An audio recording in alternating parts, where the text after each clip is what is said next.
Walt felt that Mickey needed a boost in popularity, so he decided to give him his own special. But he wanted to go above and beyond simple slapstick humor.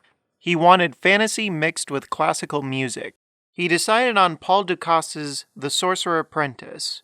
Shortly after, he had dinner with famous conductor Leopold Stokowski, who jumped at the chance to work with Walt on this project. It became clear early on that they weren't going to make a profit on this short, especially one that had 3 times the budget of an ordinary subject. So Walt decided to turn this into a feature film that would showcase several shorts accompanied by classical music, titled The Concert Feature. None of the animators knew what a concert feature would be, but they were given free rein to experiment, including the freedom to use any color they desired. Meanwhile, Stokowski and his 100-piece orchestra recorded music on a shooting stage that was later configured into a recording studio in which they would record from midnight to 3 in the morning. When it came to the musical content, Walt hired composer and music critic Deems Taylor as an advisor behind the scenes and as a performer on screen. Now on to the shorts. 8 pieces of music were chosen for what would now be called Fantasia. Each piece was picked to represent a particular feeling. Up first was Toccata and Fugue in D minor by Johann Sebastian Bach. Walt had the idea of the audience being in a dreamlike state for the opening of the film. To explore this, Walt decided to use more of an abstract concept with the use of shapes. This was followed by the most well-known piece on the program, The Nutcracker Suite by Peter Ilyich Tchaikovsky. Walt felt this would help the audience ease into the concert due to its overwhelming popularity.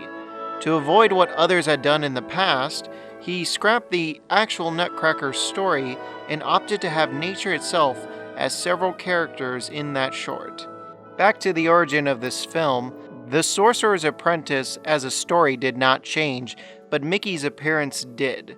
The animators, most notably Fred Moore, felt his current state was too difficult to showcase his expressions, so they gave him proper pupils, a pear-shaped body, and more of a flesh color to his skin.